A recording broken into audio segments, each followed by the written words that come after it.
Otep à tous, bien-aimés frères et sœurs. Donald Trump vient de déclencher un tsunami. Et aïe, aïe, aïe, aïe. Je dis bien, hein, Donald Trump vient de déclencher un tsunami. Il a jeté une bombe au milieu de l'état profond. Mamma mia. Mamma. Non, non, non, non. Attendez, écoutez. La plus grande agence de renseignement,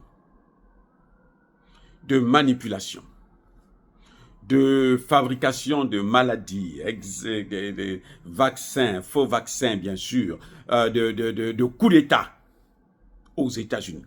Les maîtres, les financiers. Donald Trump donne un coup de marteau là-dessus. Et le coup de marteau est fatal. Il s'agit de USAID, l'agence américaine de développement. C'est pas une ONG comme les autres, c'est une ONG de l'État américain. Le patron de cette agence-là, c'est un fonctionnaire.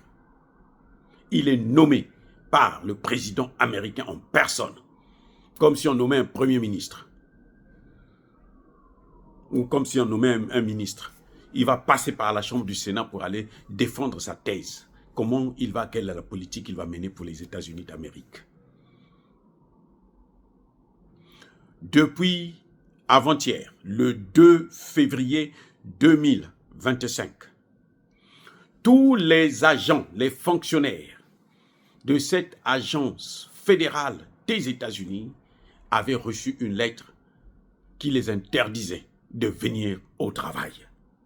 Les amis, donc ceux qui sont dans nos pays là, ils seront obligés de revenir. Les Africains qui attendent l'aide, qui pleurent pour l'aide, comme Sanko qui pleure pour l'aide américaine, les 500 millions qu'ils ont perdus, ils ont encore des larmes à verser. Ceux qui travaillaient avec eux, ceux qui étaient bien avec cette agence-là, c'est ceux-là qui bénéficiaient des largesses des États-Unis. La complaisance américaine à diriger les pays, à piller, à faire tout ce qu'ils voulaient. Donc, après la lettre qu'ils avaient reçue, le 2, le 3, le lendemain, l'État, le ministre, ce qu'on appelle ici secrétaire d'État américain, Marco Rubio, a mis sous scellé. Il a scellé. Donc, personne ne peut rentrer. Puisque ce bureau de travail, c'est une partie en fait du ministère des Affaires étrangères, du secrétariat d'État américain. Donc, ce ministère-là, cette ONG-là, est sous la tutelle du secrétaire d'État américain. Il a scellé ça. Personne ne rentre, personne ne... Une grande enquête est en train d'être lancée. Elon Musk dit, c'est pas moi, hein, moi je suis pour rien. Elon Musk affirme que cette agence, ceux qui travaillaient là-bas, ce sont des génocidaires, des criminels. Lui, il aime le mot génocidaire. Les amis, on a découvert, ils ont découvert, Trump, Musk, Marco Rubio, ils ont découvert que cette agence, c'est elle qui a financé et créé le Covid-19. USAID a financé cette agence, ce laboratoire de recherche biochimique en Chine. Depuis 2014 qu'ils sont en train de travailler là-dessus. Et ils ont terminé les recherches en 2019. C'est là que, la fin de 2019, ils ont déclenché la pandémie. On comprend pourquoi.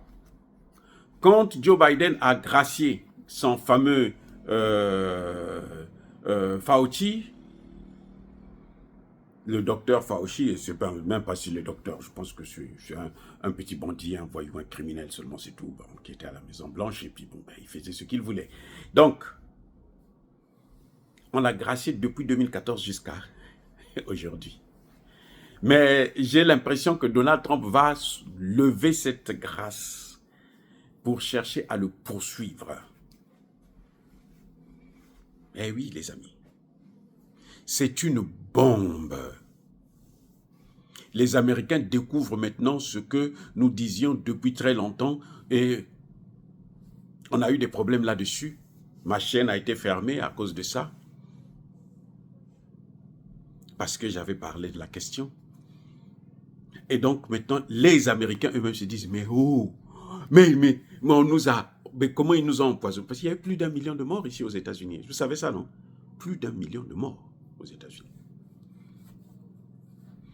Les Français, les Allemands, les Anglais, qui ont fait la propagande, qui ont imposé des vaccins et autres, comment ils vont justifier ça devant leur peuple?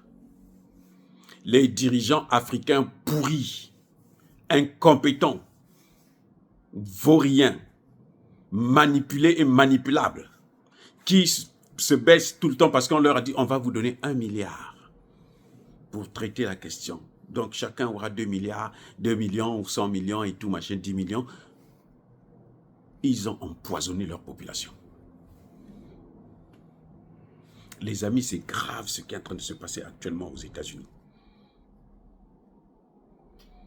Eh oui. Ça dit que c'est impardonnable. Trump alors là, Trump il a mis le paquet, quoi. Donc cette agence-là, elle est fermée. On ne sait pas s'ils vont changer de nom pour créer une autre agence.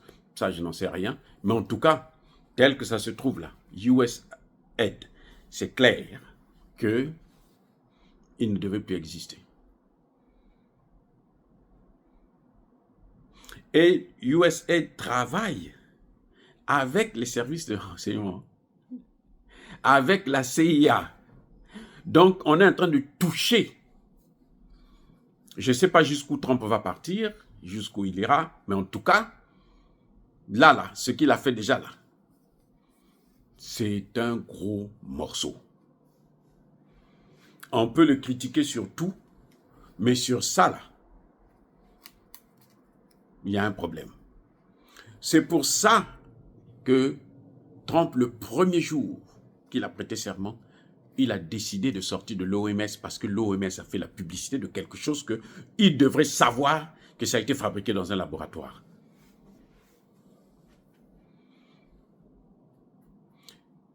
Quel est l'avenir de ceux qui ont financé l'OMS ici aux États-Unis et ailleurs? Ceux qui passaient leur temps à faire louer parce que ça leur rapportait beaucoup d'argent en pharmacie. Les Africains qui acceptent n'importe qui, même des informaticiens viennent leur montrer comment il faut se nourrir, comment il faut vacciner les enfants. Informaticiens, hein? Pas médecins, informaticiens. Et même les médecins africains sont là. Ah, oui, parce qu'on leur a donné un peu d'argent. Et c'est ça le problème qui tue l'Afrique. On est corruptible très, très, très facilement. On a tous besoin d'argent. Bon, peut-être que c'est la pauvreté qui fait ça, je n'en sais rien. Mais il y a des gens qui, malgré la pauvreté, sont dignes. Nos ancêtres, malgré la pauvreté, étaient dignes. Les amis, soyez bénis, abondamment bénis par le Dieu des Kémites et par nos ancêtres évangélisés, mais que tous ceux qui persécutent le continent africain le pillent et le déstabilisent, qu'ils soient noirs, blancs, chinois, arabes, juifs, indiens ou qui qu'ils soient punis, maudits, foudroyés, neutralisés, écrasés, effacés par le Dieu des Kémites et par nos ancêtres évangélisés. Vive l'Afrique éternelle, j'ai dit et j'assume.